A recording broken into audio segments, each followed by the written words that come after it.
All right. Hi, this is Margaret with Senator Alexander's office. The senator is going to start out with a quick statement, and after that, he's going to open it up for any questions you have. Senator Alexander? Thank you very much. The President today signed legislation that stops the United States Army Corps of Engineers from restricting fishing below the 10 dams on the Cumberland River. This is our Freedom to Fish Act that passed the House and passed the Senate unanimously. It's a 2-year moratorium. It turns all of the responsibility for enforcing safety restrictions below those dams with the state wildlife agencies in Tennessee and in Kentucky. The Corps' action has all along been ill-advised. It's been a waste of taxpayers' money, and it's been an interference with freedom to fish on public lands that has gone on for generations, ever since the dams have been built. The Corps ought to start by taking down the buoys that it has put up and allow the state wildlife agencies, who are our chief boating safety experts, to develop a series of safe practices for fishermen who go below the dams. The Corps has been trying to hold the hands of Tennesseans while we fish. We don't need the Corps of Engineers holding our hands while we fish. Part of the risk and experience of being outdoors is to expose ourselves to the outdoors, evaluate our own risks, and enjoy ourselves. That's part of the great freedom we have as Americans. So this is a good day for Tennessee fishermen. The President has signed our law that stops the Corps of Engineers from restricting fishing below the 10 dams on the Cumberland River. It's a 2-year moratorium in the Freedom to Fish Act. Working through Congress is another law that will make the same restrictions permanent.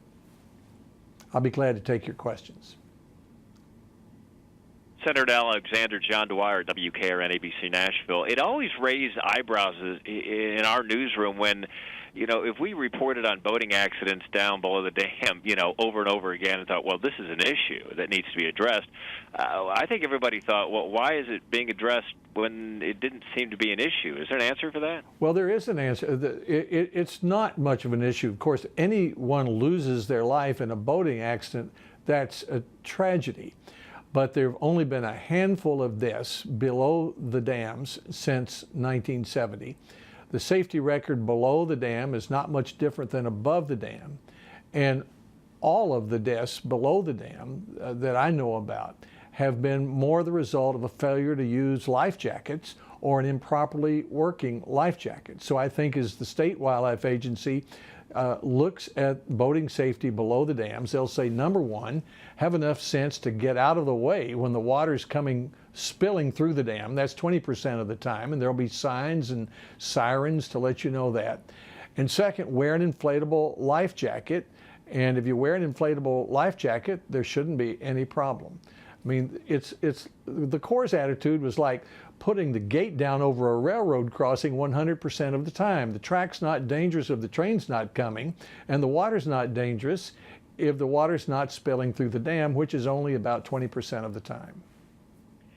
And you say a 2-year moratorium. Why not try to make it permanent? Why does it have to have a finite timetable on it? Well, it will be permanent, but it takes longer to pass a law. We had to pass 2 pieces of legislation. One was the water resources legislation, which takes a while to work its way through Congress. It's passed the Senate. But the Corps was racing ahead, really thumbing its nose at the elected representatives of the people and putting up buoys anyway, despite the fact that we were telling them not to do it.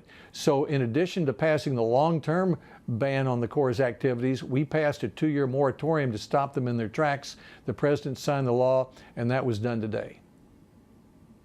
Senator Alexander, this is Eric Alvarez at WDTV Fox 17 in Nashville. What does today's news mean for the local business owners and the tourism industry in the state of Tennessee? Well, fishing's big business in Tennessee, and in Kentucky and Tennessee both. Senator Paul, Senator McConnell, Senator Corker, and I have all, Congressman Whitfield, Congressman Cooper, all of us have had many people talk to us about the damage it would do to the local economies if suddenly you couldn't fish below the dams. People who like to fish know that fishing below the dams is where you like to fish because that's where the fish are. And people come from all over America to fish below the dams on the Cumberland River. So this not only means more freedom to fish for Tennesseans, and there are 900,000 people who bought Tennessee fishing licenses this past year. It also means that a lot of tourists come in, spend a lot of money, create jobs, and it's good news for the towns in Kentucky and Tennessee along the Cumberland River. All right. If anyone else has any last final questions, we'll take those, and otherwise we'll wrap up. But go ahead if you have any wrap-up questions. I'm good. Thank you, Margaret. Thank you, Okay. Senator. Thank you very much. All right. Thanks, everyone.